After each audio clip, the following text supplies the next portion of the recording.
Vous informez au quotidien, c'est notre devoir. Bon week-end, Bola Mouna Basango ya Congo. Dans les moments, c'est mon mingi, on va vous souhaiter de Bino, au Kolangaï, Mokoma, le samedi, Mokoma, le dimanche. Bola Mouna Biso, tout ali awa, dans la ligne Moroté, accompagné na ya Bison Pinda, Maître Richard Pinda, Miko Maleki, tellement est belé, à mon invité, Maître Richard Pinda est de retour.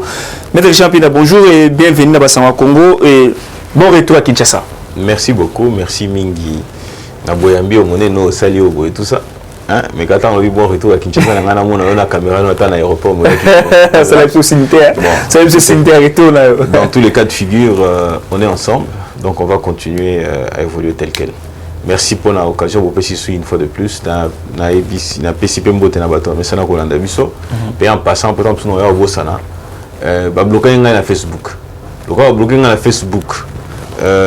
Compte dans Facebook est relié à WhatsApp, Instagram, ba bloquer na compte nyonso donc ils a bloqué.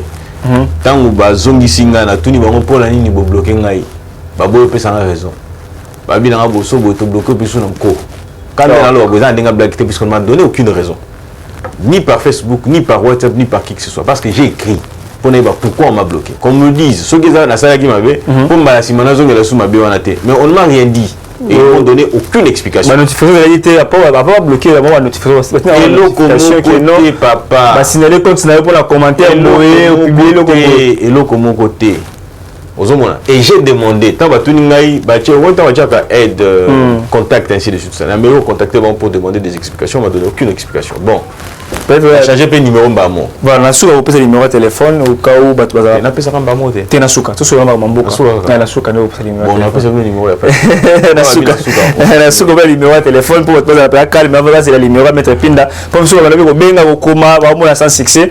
Maître Chapin, tu peux savoir la raison pour laquelle on a qui journal était Mikolo. Maître Richard Pinda, voilà, où est Maramboka, qui tient ça au Barobenga, comment est le pan où il y a Bangala, le pan à Bangala, les gens à Makambouté. On a fini que Bangala a un problème chaque jour. Le pan à Bangala, il y a souvent bongo. Parce qu'on a tongo la midi, mais c'est Kakabalia, est-ce qu'il y a bon. Donc, pour les deux, les camo, les gars, pour bimi, donc Bangala a un bongo. Voilà. Maître Richard Pinda, tu vas directement sur le tapis pour la liste là, tu as Mugiboé. Docteur Kabila Kabangi, Afrique du Sud, il y a Nzela, Lucas Umbalesa, Zambi, Afrique du Sud, docteur Kabila. Quand même, il est à féliciter. Moi, je pense que d'abord, Balobi, docteur en sciences humaines. Là, il c'est que on ne peut pas être docteur en sciences humaines. Ok. On peut plutôt être docteur, ok, na spécialité moko en branches humaines, en sciences humaines. Pour sciences humaines, les alliés, c'est qui englobe le droit, c'est qui englobe la médecine, ainsi de suite. Moi, j'ai fait les sciences humaines et je suis avocat et j'ai fait le droit.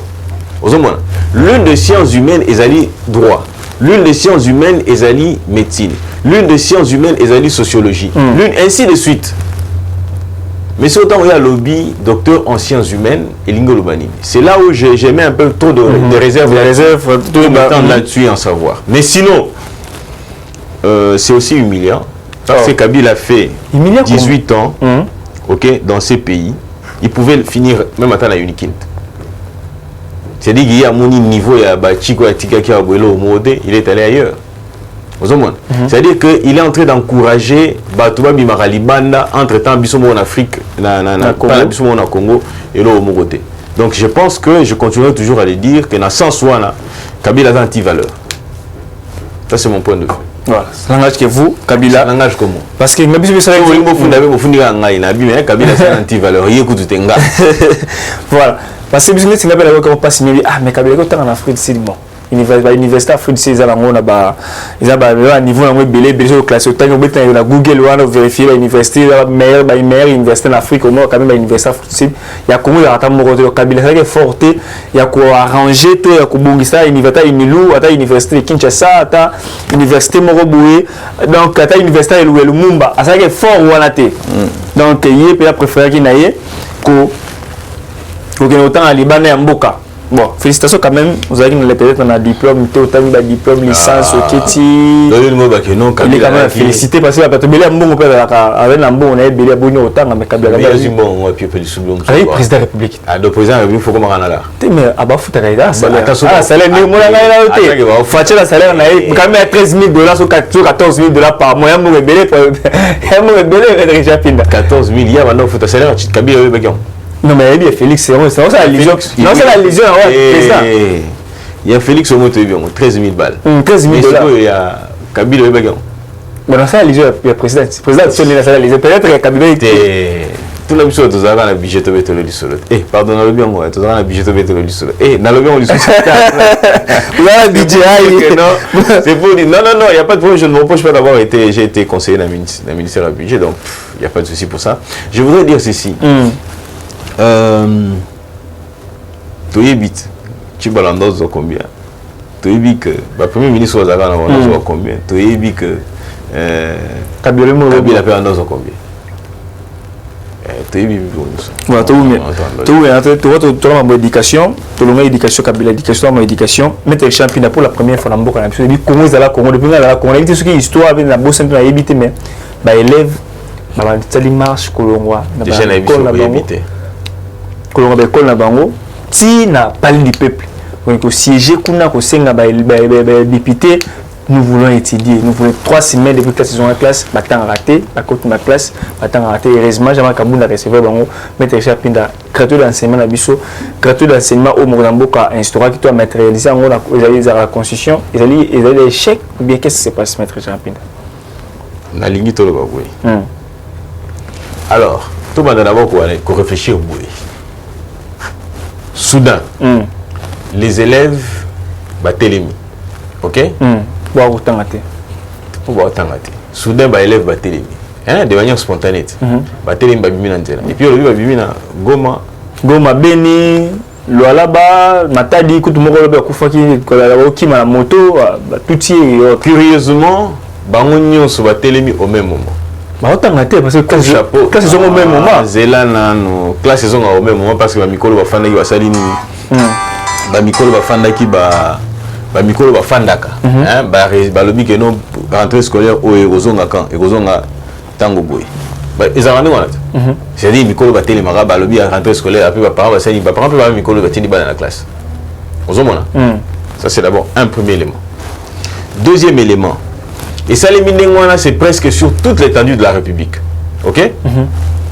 Quatrième élément. Bana Balamoun qui peut direction, qui est ici, qui est parler du peuple. Vous avez Moutuna. Tu es sûr que nos enfants, Bako Gozala, qu'organiser le Kwana sur toute l'étendue de la République, ceux qui basaient assister. Donc les élèves sont manipulés, les enfants sont manipulés. On a continué à analyser. Et un élément qui démontre à suffisance que ils ont été poussés. Ça, c'est d'abord le premier élément. Deuxièmement, spontané, et puis c'est une manifestation réussite et bien organisée. Et là, spontané, non. Mais c'est-à-dire que ces enfants se sont retrouvés dans la rue au même moment pour faire beaucoup de bruit. Troisième élément. Syndicat Nino et Zaliban des Osara. Syndicat Nino et Zaliban.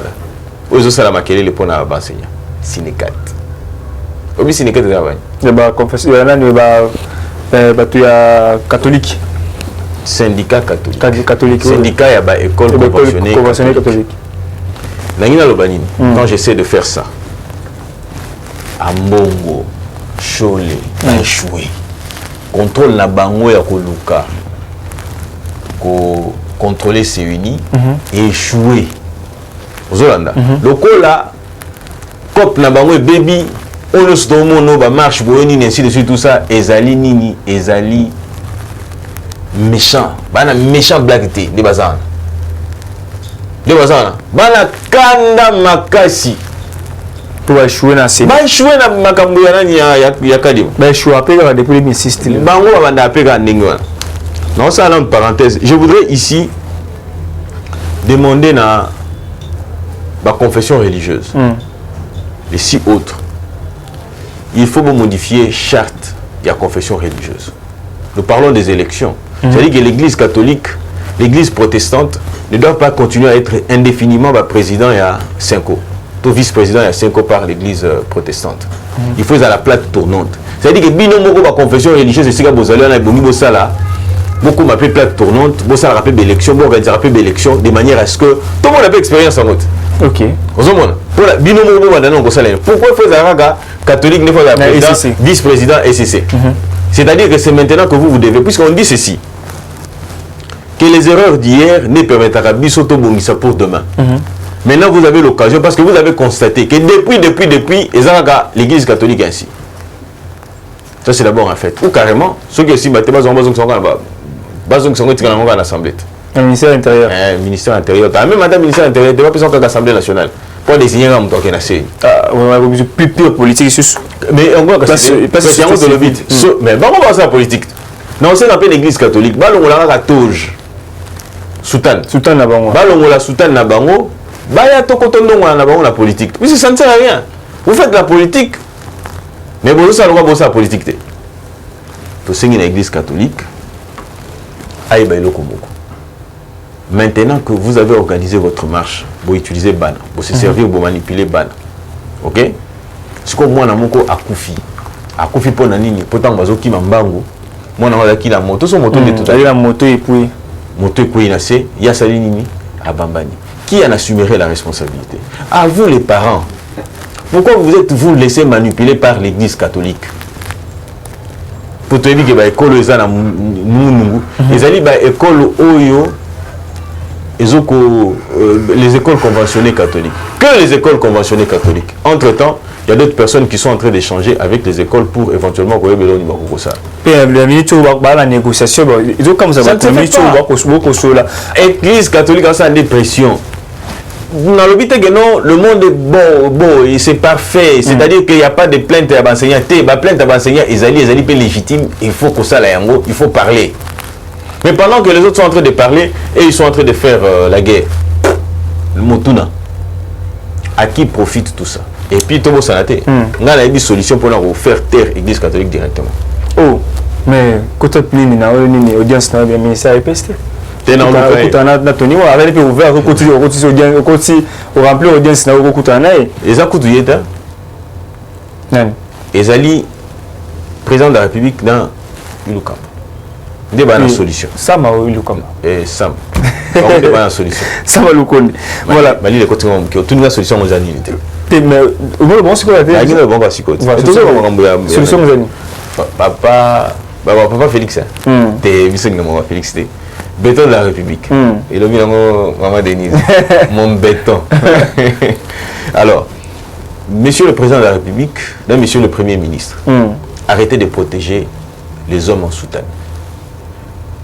J'insiste. Monsieur le président de la République, monsieur le premier ministre, arrêtez de protéger les hommes en soutane. Nous attendons et continuons d'attendre les procès Willy Bakonga sur le sabotage de la gratuité de l'enseignement. Ah non, le président déjà de mettre. La révélation est Zawana. Willy Bakonga la révélation. La révélation est Zali. Tolingi procès moko télévisé nenge oyoya. Vital Kamere ninga shibezole kamikolo na oyo shibezole kamikolo pena ndenge oyo ya matata mponyo ekoleka lundi dans la cour constitutionnelle oyo obsète tous allons au cas où la cour de cassation na au cas où la perception ni nini comment droit d'édition non pas l'accréditation on a fait au ramasse ya Kaloubat non sur avec Kaloubat mais habit qu'il faut autorisation. Mais pas la TG, ce qu'on va compliquer la chaîne justice sur la banque, justice à télévision. Voilà, banque les photos sur la banque. L'exclusivité. L'exclusivité là et puis banque va accréditer la chaîne et ni à quoi ça la collaboration là. Pour les billets na Kalouba. Bien. Mais tu vois ni ko sur la banque.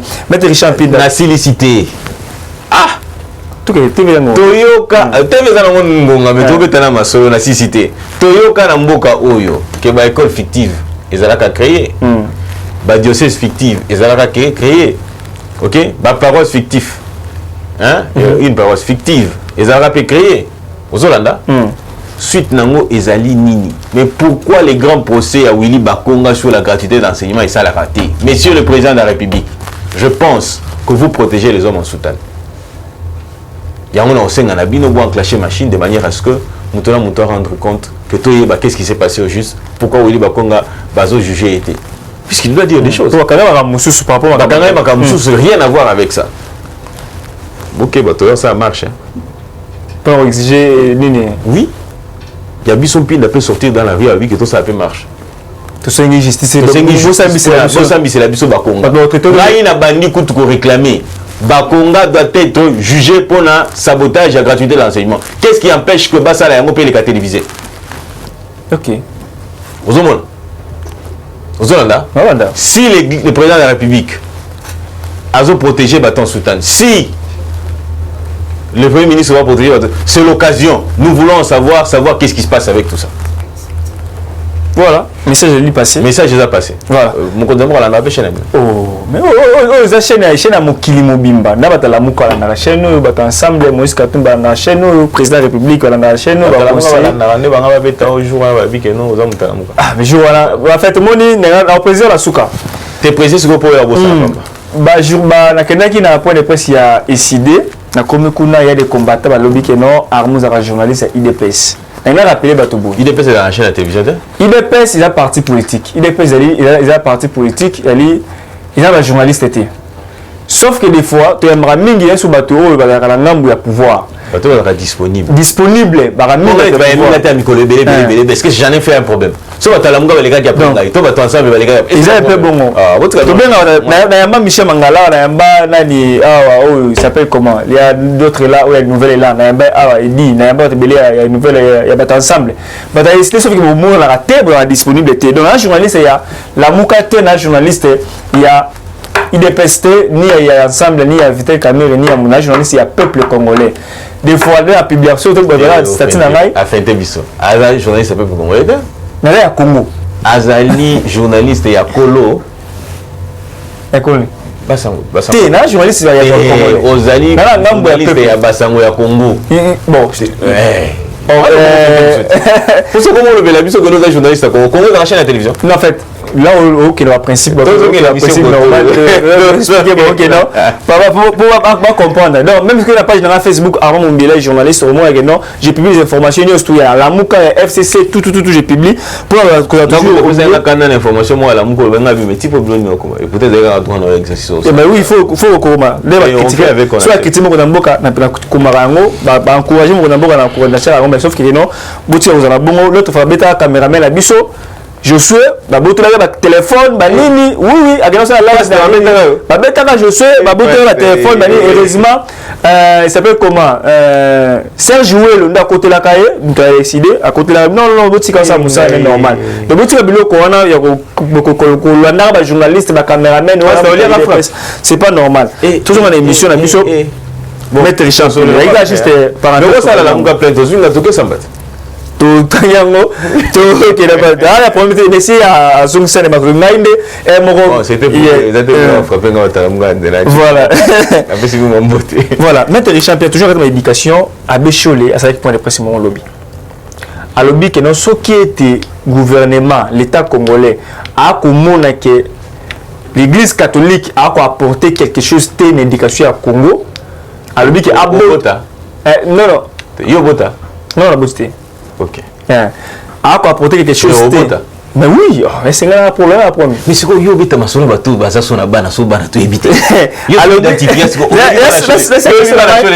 c'est question là pour que doit comprendre. Et là ça va pas dire non c'est là pardon. Quand on a du cœur pour les enfants, OK? On fait tout pour mettre les enfants dans de bonnes conditions. OK. Ozolanda. Mais ce que yo ebisa ngai. Hier azolo bandinga lobio no ceux qui l'état bouille à ben école et bango bâtiment c'est-à-dire qu'ils sont prêts à sacrifier les enfants. C'est une suite logique. Ozolanda non peut-être près des fois Tony Mobala l'école catholique peut-être papa cop ils ont payé gratuité enseignement dans batumsu on a 30%. Gratuité enseignement dans batumsu à ça l'école Mbata. Ba gratuité enseignement batumsu à ça la diocèse ya Mbata. Si vous gratuité enseignement, ils ont bébé sa cop. Mais vous démantelez bango. Mais il y a aussi de gratuité enseignement tant que yé et autres ça n'est ma solo. Ce qu'on voit ma solo est bébé. Ah toi qui es là toi pas d'engagement ce bébé. Ils s'en foutent. Ils s'en foutent complètement. Je suis désolé mais l'Église catholique s'en fout. Vous savez que et puis je vais vous démontrer une chose dans la colonisation de Tchapémé. Tous les là 2018. Tous ça qu'est-ce qui se joue derrière? Vous conviendrez avec moi parce que les lois ont enjambé pour la Kadim. Lorsque l'Église catholique va vers ses compères, ok, ses consoeurs Église, ok, et c'est bango le la bango, bobo ya Kadima. Pour ceux qui bobo ya Kadima, l'État s'est amené le monter. Ceux qui l'État veut déranger Bino, hein, Monisco est pour protéger Bino. Ici je souligne la Monisco. Je vous ai rappelé une fois ici, lorsque renversement et Assemblée nationale est Salim, changement et majorité est Salim. Vous avez vu lorsque le bureau soit Fandi, lorsque na Sénat, Bazou président Moussou Yassika, Bahati Fandi, quel a été le comportement de l'ambassade? Bango Nyoso Bakei, Komona, Mboso Bakei, Komona, Bahati Ponani Nipo, pour préparer l'élection. Motuna. Est-ce que biso priorité na biso siko eza élection? Les locaux di mafandit à Ponami. Est-ce que nous allons ici? Vous allez ici? Les locaux di ma afandi. Est-ce que batiki ko kolia biso baram? Ram bakati côté ba téléphone DG téléphone mais quel est pas mouké bakati on. Bakati on. Ba suspendre on ba prélever tout moteur sur le téléphone mouké et ça la connexion à DG. Ba au 4 RMT. La 3G. 3G na 4G batiki. Tu vois on peut trop vite. Décision pour l'instant bata neni va approfondir sur question. Cela les tienne. Est-ce qu'il y a aussi ici Makambaram? Est-ce que ici Makamwanzela? Est-ce que trouver solution à la gratuité de l'enseignement? Pas du tout. Ozolanda, c'est-à-dire que la priorité n'est pas à ce niveau-là. Tout ça la poste à résoudre. On va prendre tout le monde à la moisani. Les amis bitumbaya. Il faut qu'on améliore les conditions et le salaire d'enseignants. Il faut qu'on améliore le salaire et le soda. Il faut qu'on ait le bureau que belé. Donc, c'est-à-dire que ce que vous avez pour total le budget, le budget est 10 milliards de dollars. Mais ce que vous avez, il y a 30 milliards de dollars. Ok? On tourne. Pour une année, on a besoin de 30 milliards de dollars. Ok? Nous avons appelé ça Bisso, appelé Bisso. 1 milliard 500 millions. Dans 5 ans. Pour une durée dans 5 ans, c'est 1 milliard 500 millions. Mais bien sûr, en une année, on a besoin de 30 milliards de dollars. Pour nous foutre à l'enseignant, pour nous améliorer ceci, pour nous faire cela. Vous avez très attentivement. Ce qui doit être divisé par 5, ça nous fera après près de 300 millions de dollars. C'est-à-dire qu'on n'aura pas résolu notre problème. Tout à fait. On n'aura pas résolu notre problème et notre problème va demeurer. Alors ici, le problème c'est quoi? Essayez de nous calculer. C'est quoi le monde veut se débarrasser de Tshisekedi? Précipitation pour aller se débarrasser de Tshisekedi. Mais pourquoi il faut se débarrasser de Tshisekedi? Pour la première raison. Tshisekedi a compris que Mundele a retiré la route à la Moposati. Qu'est-ce qu'il nous faut? Mobiliser de l'argent. Au moins, une mobilisation des autres marcassines. C'est bien que vous te donnez une nouvelle. Quand on a comment à Kinboué, Nayogono FPI avait dit. Ils ont 66 millions de dollars. Avec 100 millions. Donc le double pratiquement de ce qui était attendu. Vous allez écouter dans jour après ça qui est montant après ça qui est donc à doubler en haut. C'est-à-dire puisque nous sommes en train de mobiliser de l'argent, lorsque nous mobilisons de l'argent, c'est-à-dire que nous devenons indépendants financièrement. Et ça nous permettra de pouvoir financer nos propres projets. Et Tshisekedi devient dangereux. Puisque Tshisekedi a toujours la main tendue. Sans que va arriver à réaliser. Et Tshisekedi a joué à un jeu, c'est-à-dire qu'il va vers eux, il tend la main. Ceux qui vont présider mobiliser contre eux. C'est-à-dire que j'arrive à résoudre mon problème. Et l'homme qui réfléchit comme ça pour l'intérêt de son pays, il est dangereux. Pour l'intérêt à l'Occident. Alors, ce qui a sali, il deviendra populaire. Alors, l'Occident passe maintenant par les canaux Oyanango habituels, entre autres l'Église catholique. La preuve en est que lorsque les confessions religieuses, les 6 disent que Kadima Abécholé, Akaïb, si on m'a dit, on te botika Kadima, Bobo ya Kadima, Soboboy, Monisco. C'est-à-dire qu'ils sont en complicité, l'église est en complicité avec l'extérieur pour éventuellement nous maintenir dans cette situation de pauvreté. Sans oublier la presse internationale, l'article orienté, le blog orienté. Après, c'est là le logo mon on comprend que les athées notre accusé abusément. Alors, lorsqu'ils échouent, quand on est dans le bas là-bas, échouer la Coupe à Liboso, maintenant il faut continuer à faire pression sur le pouvoir. Okay. Quel est l'intérêt de la population dans ce que fait l'Église catholique? Pour améliorer ma condition, l'Église dit qu'il faut faire des réformes. C'est-à-dire qu'ils ouvrent encore une autre brèche. Il y a le système éducatif. Aux Hollandais, mais qu'est-ce que les réformes ont à voir? Puisqu'il s'agit ici de la gratuité de l'enseignement. Et que la gratuité de l'enseignement connaît la difficulté. Et qu'il faut améliorer ces difficultés-là. C'est-à-dire qu'ils ouvrent encore une autre brèche pour faire en sorte que cette difficulté continue. Aujourd'hui, Moutoumou a Koufi. Moi, na Koufi. C'est-à-dire qu'un président de la République est mort. Un avocat comme moi a Koufi. Un médecin, un journaliste a Koufi. Peut-être un prêtre. C'est mon point de vue, ça n'engage comme ah oui.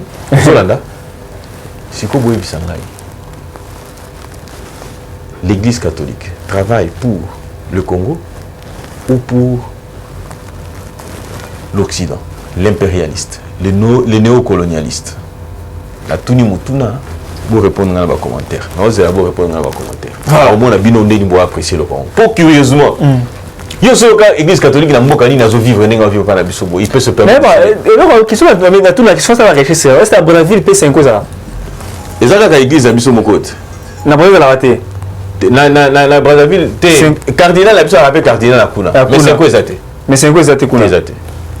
Donc, 5 ans, ça a raté. Les athées, non, ils ont raté. Na habité na Rwanda, 5 ans, na Burundi. Nangola ezate papa mais ce que moi on monopole makasi pour la nini monopole makasi toke le bara toke na motali mboka na biso maître Champinda biso Mpinda cap vers 2023. Bravo d'abord la compagnie mon Konzambo dernièrement dans la équipe na bosso na politique il y a pas longtemps même si mon Konzambo bango wacho makelele ok non yo soko mekiba bango ça la boye tout ça sagesse à mon Konzambo ainsi de suite tout ça qui vous dit que pour président la Bible ça il faut répondre à ndenge église catholique lingi to ndenge la mukelingi il a aussi été sage en répondant tel que moi je le souhaitais puisque on a vu vivre ta soko beti ningo no na sens là on se dinga pe balanzela non ça marche. Merci beaucoup na mon Konzambo bien on empêcher na oui coucou Fachi talaka yo lo lingo la ninga nzela na pe se pe ka mbote boy. C'est-à-dire que la ligne pour la vie que non ceux qui au bêtis n'est pas ligne c'est-à-dire retirer Moïse Katumbi alingaki Moïse Katumbi alingaki n'est Katumbi ça la politique de oui président dans cette période on a zaki la témoigner ali moi qui a ça il a 3 pages c'est une loisir c'est-à-dire que toi kende belle élection binoa belle élection d'ailleurs non tu vois compte moi tu entends moi un frère pour la belle élection ta campagne à mon boulot tu vois moi numéro moi attends ton selon j'ai décidé j'ai une décision pour entériner Kadima ça ordonnance pour entériner Kadima c'est lui le président de la République Batalobi qui est nombre de décisions qu'on va justifier on a noté avoir la décision ah ben non justifier ba français belé dans sous comment j'ai décidé et une décision avec orientation pour apaiser esprit ba tout sous dans zandolo ba moi quelques personnes ça y manifestant contre Kadima bah c'est lui qui manifeste contre Kadima mais c'est bien courage c'est ça la démocratie en fait moi moi quelques personnes là je suis très content de tout ça. C'est parce que nous sommes dans ce pays où la démocratie est à la peine. L'équipe est dans un pays où il y a Mikili. Il y a des Mikili. On a même l'Europe. L'équipe a payé la démocratie dans le Congo, dans minute et l'équipe. Pour les hommes, tout le monde là, moi c'est un bolo que je salue en passant. Allo Bakagang, ya Fingi, ya Lobinyo Solo. Bon, l'endetté. Oui, on l'endetté pour nous. Pour ce qu'on a officiel ou pas. Matigué non. Na kuna na silika kina madidi na madidi faut kangaye il faut un procès na utala na bino boyo pesa madidi lupemba mo boza mutute batikaye tina ndenge mo kazoko kotuma maganda zotuma maganda ce qui a marché c'est tout à fait légitime bango va marcher pour ba sécurité ni tinga personne qui zaki ba retirer kadi bananga la sécurité déjà me retrouver dans la rue. OK na benga ba bino so boto to chama kele pe na nzela to bite Kadima non pas pour communiser Kadima parce que il est dans la légalité et c'est lui qui a l'expérience des 50 qui ont été présentés 50 candidatures, on en a retenu 4. C'est-à-dire que des 50, ce sont 46. Et là, il y a expertise, et là, qui m'a cité, expertise, il y a 4. Et puis, chez les mots, le baron, Kadima, parmi les bateaux, la greffe, Lélo Kadima, il est le seul. Même la 4 ans, on a vu niveau Kadima, Azate. Chaud le temps, on va greffe en Ozen. Kadima, il y a Ponduna, Ndakala, Foufou. Corruption et autres. Ah, papa. Pas la mission à droite de Baraboy. Actori incubit probation. Que la charge de la preuve incombe à celui qui allègue les faits. Ok, l'église a dit que Aza corrompu. Yo sont mon preuve. Prof, moi, toi, c'est un bien chaud, la vie est sur la preuve. On va pas tout interner, il y a sur la preuve totale. Il y a ceux qui a corrompu, il y a une greffe, on va enregistrer. Il y a un comité paritaire, tout le monde. Non, Show la Kimi. À moi, on a quitté. Il m'a prof mal. Il y a que Show la Kimi. À moi, on a quitté. Pas propos. Il y a Lucas Show. Il y a propos. On vient Show la. Comment mal à l'aise au monde a été une plateau qui vient qui n'est.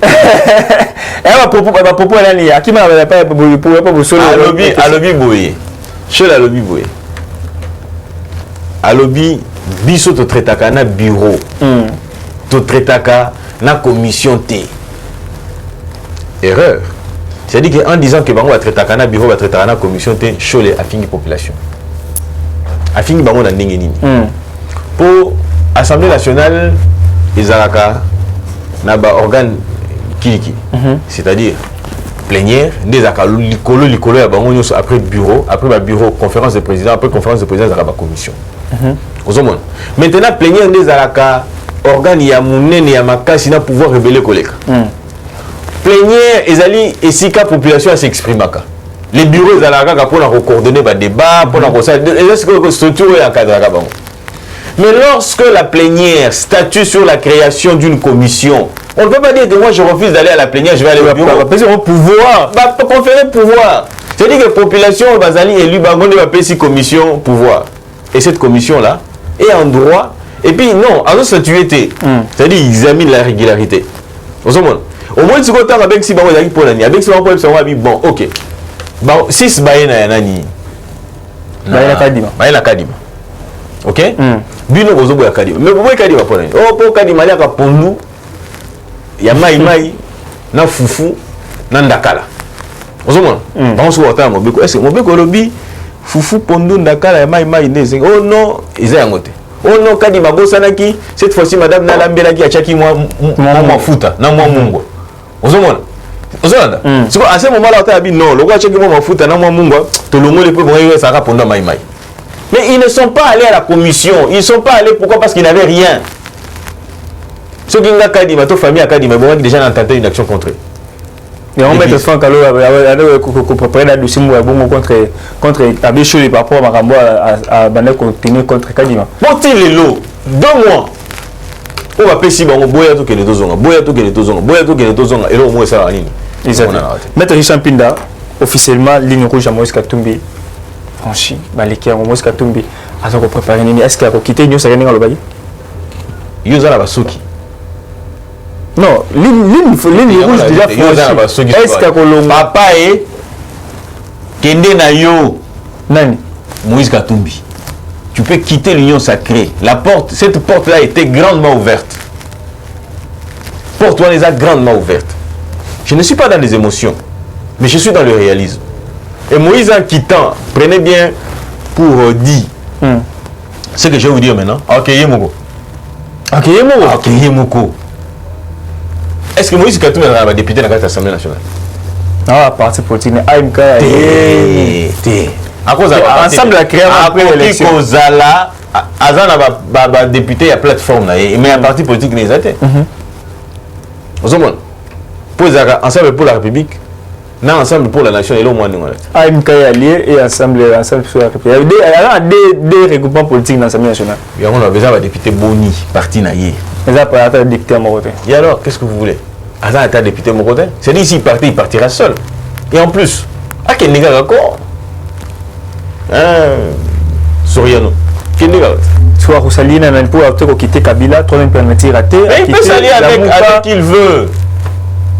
Il peut s'allier. Il peut. Déjà, crédibilité. Tu sais qu'il n'est pas un malade. Tu sais qu'il doit bien de Le vieux Natine, tu sais qu'il y a moi et quoi. Moi, il est au moins.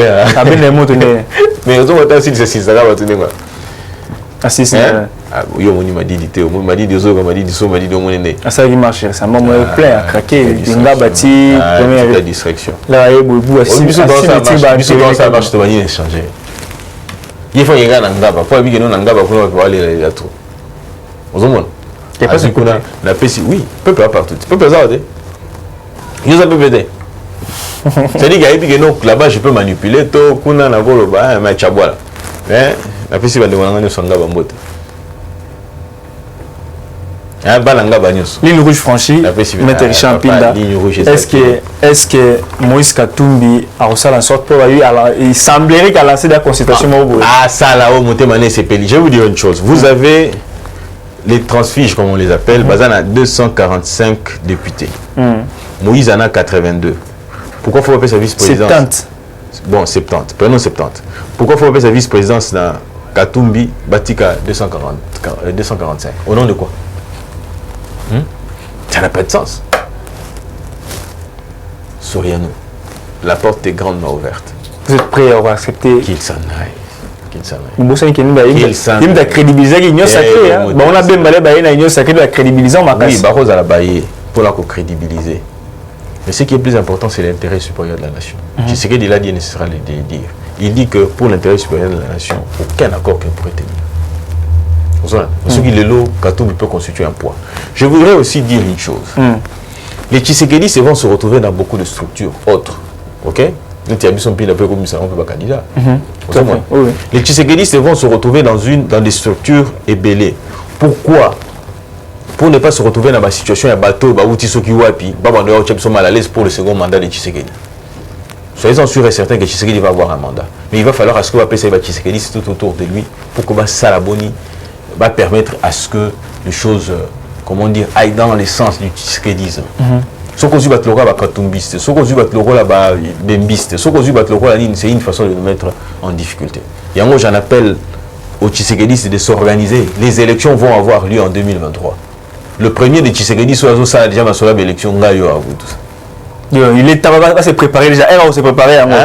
Elle va se préparer. Puis en ordre dispersé. Serrons-nous la main, tenons-nous tous ensemble, ok, pour permettre à ce que cela fasse. Merci beaucoup, Mando Balandi. Il y a Bisson Pinda, Maître Richard Mpinda. C'est déjà pour et commissaire il y a Rosa, il y a ceux qui ont ça. Il y a dit tu veux bien tu veux ça monsieur Kadima. Nangala zonge.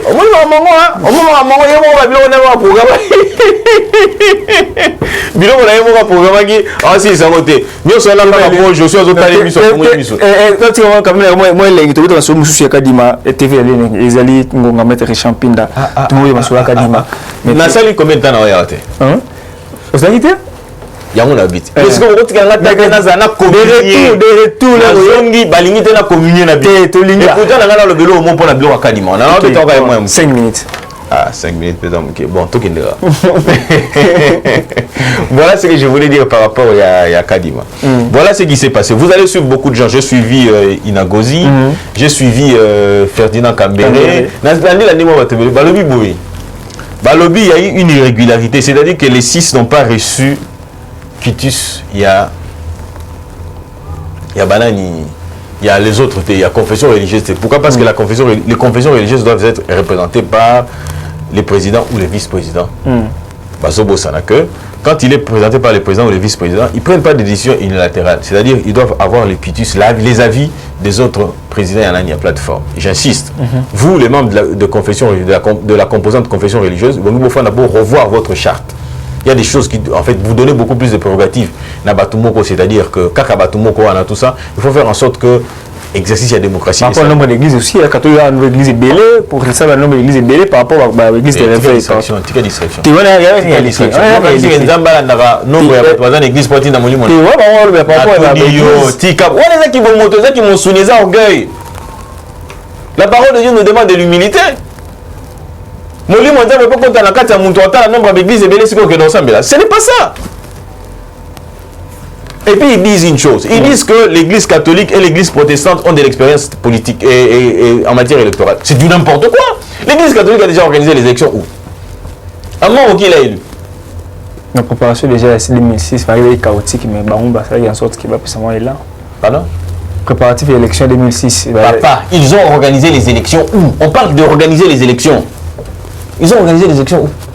L'église catholique, ils ont organisé l'église protestante, ils ont organisé les élections où? C'est ça, on parle de l'expérience électorale. Ne confondez pas être observateur et l'élection, là, organiser les élections, c'est deux choses différentes. On dit qu'ils ont de l'expérience électorale nini. Ils ont organisé les élections.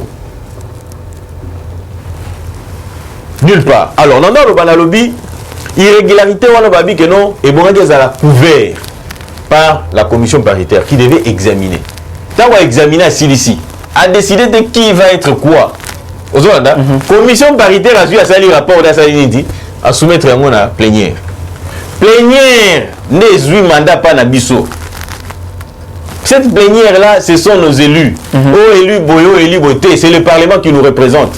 Et le Parlement a même de pouvoir couvrir cette irrégularité parce qu'il pense que ce qui est plus important, c'est l'intérêt supérieur de la nation. Mais il ne faut pas oublier une chose, que les confessions religieuses existent par le fait du Parlement.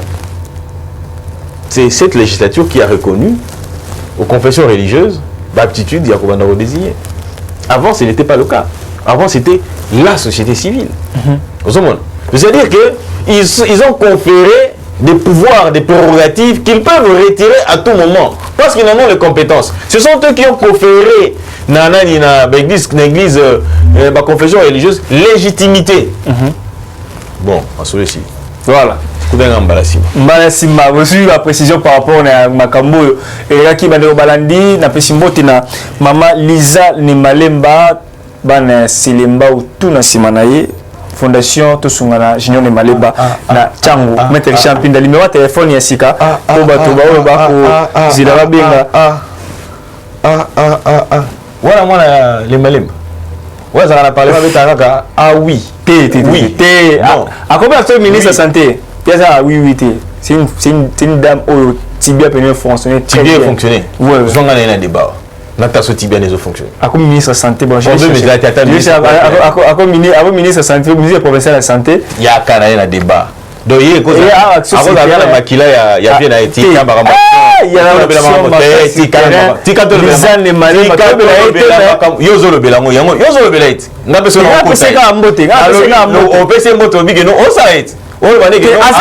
déjà un député provincial, déjà ministre de la Santé, déjà dans ça l'a été. La PC OK. Yo ka siko posa na ngai oloba pe yango. Mais t'as le numéro de téléphone. Abana pesa. O mwana beta mutu ko na beta na mwelo. Boka telo na ngao teleka. Elo na ngao. Boyelo na ngina loba. Bakshe bele wana c'est-à-dire ka sombeli batuli puta. Zela na no boni boye. Ako za kamso tongi toilette quelque part to pont. Non. Comme ça sale lo moko boye yango nozo nga bakshe bele. Mais wana za ka berreur to salaka. Les autres sont poni mutu po sombela ki o chemise. Po apesa ki o lipa. Po apesa ki o eloko ainsi de suite tout ça. Yeba ke o te ki voit na yo. Il y a un moment mingi à suba gère là mais après mon entrepreneuriat après mon va mais imagine que là à créer la ligne à suba gêne confusion au moins confusion yango yo. Ça, ce n'est pas le rôle du député. Il y a Bisson Pinda aux initiatives que nous avons encadré les jeunes, ainsi la formation et là la boulangerie. Il y a Bisson Pinda, ils ont encadré les jeunes. Exemple, fondation Bisson Pinda. On défendre. Fondation Bisson Pinda. Papa, ça va papier mouchoir, on dirait un tiki va papier mouchoir. On appelle ça Fondation Bisson Pinda, ils chargent d'encadrer les jeunes peut-être délégués. Nous devons aimer la République. Encadré bango na maçonnerie, encadré bango c'est bien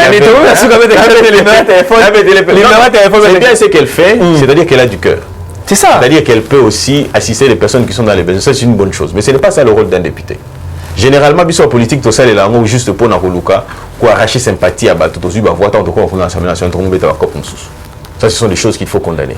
Pour le rôle, il y a des députés, Ezali, contrôler le gouvernement, puisque c'est le gouvernement qui doit répondre aux attentes de la population. Mais lorsqu'ils arrivent là-bas, on vous achète pour tel montant, et vous oubliez ce pourquoi vous avez été. D'ailleurs, vous n'oubliez pas parce que vous avez acheté les voix. Alors, on a aussi un député lobby, d'abord pendant les élections, il y a un combo. au grand prêtre d'être bondissant. Normalement social. Bateau nous sommes sala pas social. La mission va zater. Poto sengi na to sengi boyi. Bateau ba za la penza conséquent. C'est-à-dire qu'il y a habité rameza ngote. Bateau musuku la famille politique na habité TTT. Rameza ngote et le katé dans l'exangote. Vous comprenez? Oya que non, il faut faire sauter ministre, ben encore habiter à kende pe na nous. Moko ezaka ayete mususu ko remplacer face à lui mieux que eux. Vous comprenez? Pas des gens qui sont déjà vendus dans leur façon de voir les choses, pour qu'ils arriveront là-bas, ils commenceront à vous dire là, ils vont s'en aller comme pour l'Assemblée nationale. Et puis, ceux qui il y a critique. Alors, on va nous critiquer comme on attend un petit peu quoi. À ça, la proposition. Mais comment vous voulez que quelqu'un qui a passé tout son temps à critiquer, quand on va à l'Assemblée nationale, à ça, la proposition? Mais il ne le fera pas parce qu'il n'a pas réfléchi en fonction des propositions. Vous avez la responsabilité, vous aurez la responsabilité, parce que le go est lancé maintenant. Vous, population congolaise. L'élection est déjà 2023. Les élections vont avoir lieu en 2023. Maintenant, vous avez la responsabilité de désigner. Sort il y a 5 ans, après 2023, et Zali Bino de vous décider à Moïse. Après ça, numéro. Je suis numéro téléphone, numéro si quand même. Là, continuez. Numéro je suis à bien continuer. Mais ça rate après ça, on peut bon, numéro dans les abos. Ouais, c'est Kezali. Dans la campagne, on peut aller monter. Plus 243 82 24 63 266. Plus 243 82 24 63 266. Plus 243 82 24 63 266. Voilà. Numéro là WhatsApp. Numéro là kala, ils ont appelé les cas. Tim Roba Fongolanga Facebook, Tim Roba Fongolanga nani. Le numéro kala il peut appeler Robinga mais oh il y a WhatsApp, il y a l'internet, il pas Facebook, il va kanga 9 comité à bloquer. Allez-y sur Twitter. Il y a Bisson Pinda sur Twitter. Non, il y a Bisson Pinda sur Twitter. J'ai créé un autre compte. Il y a Bisson Pinda. L'ancien a bien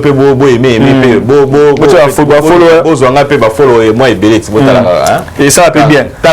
Merci beaucoup, je suis à ma caméra. Renseigne ma signe. Nicolas Mazali Koya. Ceux qui sont dans la zone, les déjà, tu as planifié pour ma taponio. Ils ont dit une RTNC, mais juste pour l'image. Pour ça, la bien pour mettre les gens à la touche. Et Koinda. Voilà, merci beaucoup. Bye, à la prochaine. Okay.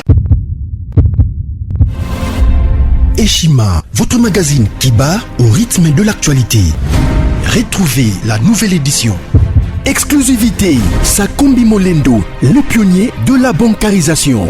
Le ministre des Affaires foncières a signé le 3 juin 2021 avec son collègue des Finances l'arrêté interministériel portant bancarisation des opérations foncières et immobilières supérieures ou égales à $10 000 américains. Une première en RDC concrétisée par celui qui fait figure de porte-étendard de la numérisation et de la sécurisation des titres fonciers. Aimé Sakombi Molendo est de plein pied dans la matérialisation de sa politique qui suit la vision du chef de l'État, Félix Antoine Tshisekedi, celle de faire du numérique un levier d'intégration, de croissance économique et de progrès social. Nation, gouvernement des Warriors, bilan de gestion des 100 premiers jours du gouvernement Samalou Kondé. SONAS, le DG Lucien Boniemé Ekofo présente un bilan largement positif pour les grandes réalisations du premier semestre 2021.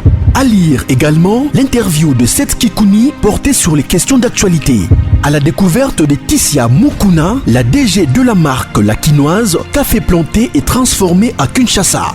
Interview exclusive de Richard Ilunga, DG de l'ONIP, qui confirme l'identification de la population congolaise avant les élections 2023. Un an de patrouille financière, les audits de l'IGF mettent à l'écart les mandataires impliqués dans la mauvaise gestion des deniers publics grâce à Jules Alinguete, inspecteur général des finances, chef de service. Une analyse sur les coups d'État en Afrique et leurs conséquences. Retrouvez l'intégralité du magazine Eshima dans les kiosques. Eshima Magazine, un nouveau standard d'information.